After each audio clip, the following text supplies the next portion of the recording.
Good morning, and welcome to your weekly message from First Congregational Church, Milford, New Hampshire. I'm your newly returned from vacation pastor, Al Hoyt. Today is Thursday, August 26th. Summer is winding down rapidly. We had a wonderful time, Vern and I, on vacation. We spent some time up in the Whites. It was a little too hot to be doing any serious hiking, but I got a chance to participate in a memorial service at the Base Lodge at Loon Mountain for a dear friend who passed away this last spring. And then we went down to Plymouth, and we spent a week in Plymouth, and we spent an awful lot of time in the boat on the water and watching sailboat races and just enjoying time with friends and family.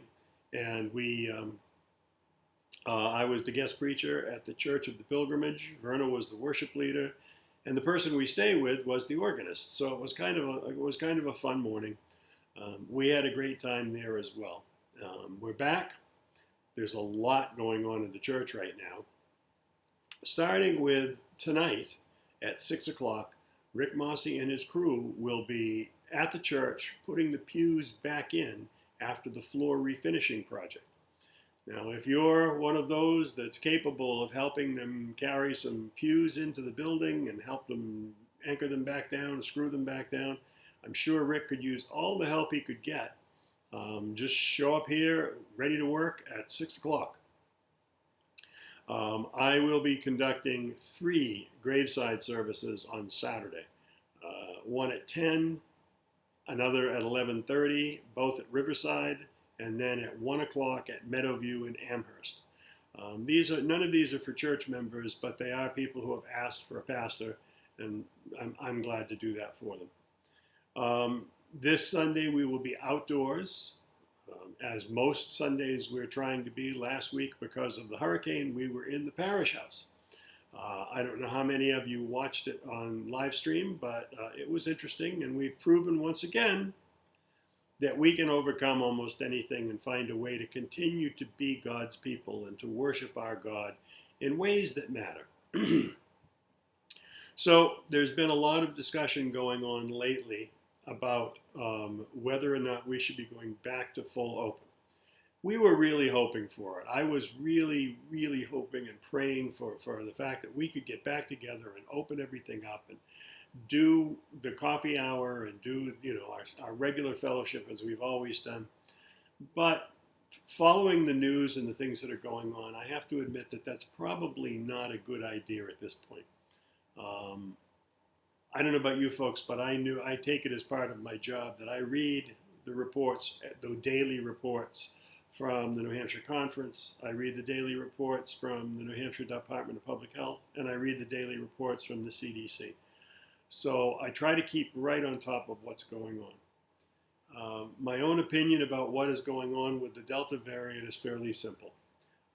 When the state relaxed the mask mandates and all of that, an awful lot of people who weren't vaccinated started going back out and treating life like it was normal again and going back to normal, and some people never stopped, but and that's where the spread and the infection is coming. The Delta variant is much, much more contagious than the original COVID. So we need to keep track of all of this, and we are keeping on top of it. The trustees, the deacons, the church council are all aware of what's going on, and we're making these decisions together. It is not just me making the decision, and I want you to be sure of that.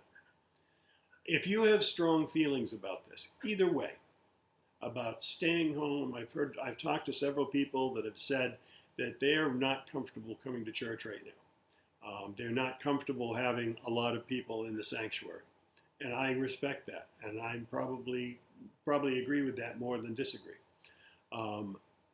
Those of us who are completely vaccinated can take reasonable risks. The vaccine doesn't guarantee that you won't get the disease.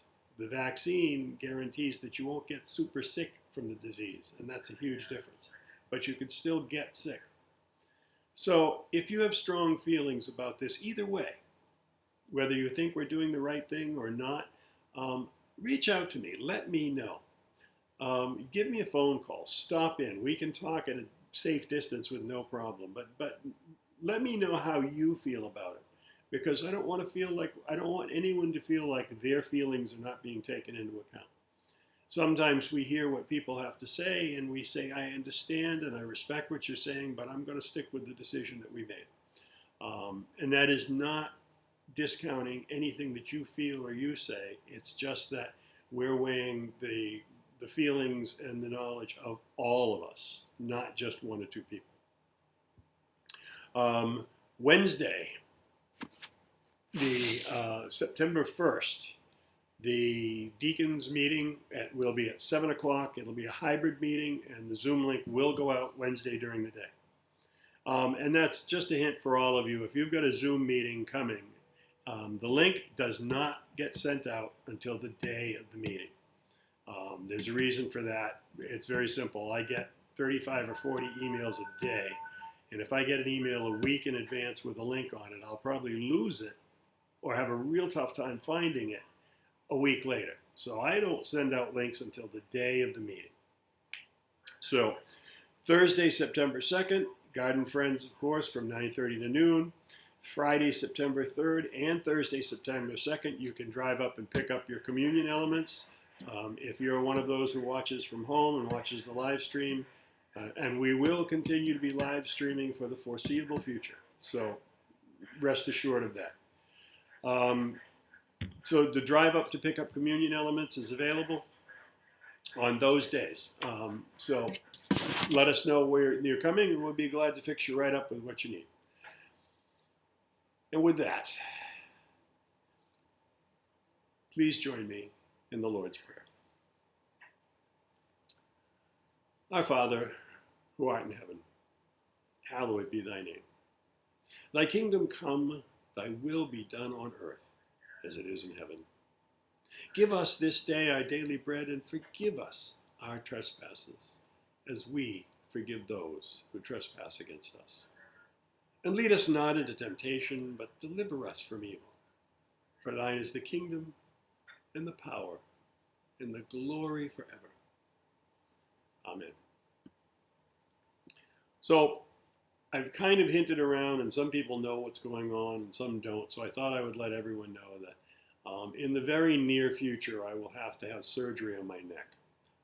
I had this very same procedure about 15 years ago. It was one of the easiest operations I ever went through. It was one of the easiest recoveries. Hopefully we'll have that same experience again. But realistically, when I have the surgery, I probably will be out for at least a week or two. I'm going to be I told the church council last night, and I'll be telling the deacons on Wednesday, to plan on me being out for at least 2 weeks. That way, and you might want to have a contingency for the third just in case, but I don't see this as being anything other than just after I've had the surgery and I've recovered from the surgery, I should be as good as gold and ready to go again. So I appreciate all your prayers. I appreciate all your good thoughts. But it's something I absolutely must do for my health. So we'll be taking care of that. So with that, take time to listen to the world around you. Listen to what's going on. Listen to what God is telling you. Take time to be good to yourself. And take time to be good to each other. And God bless.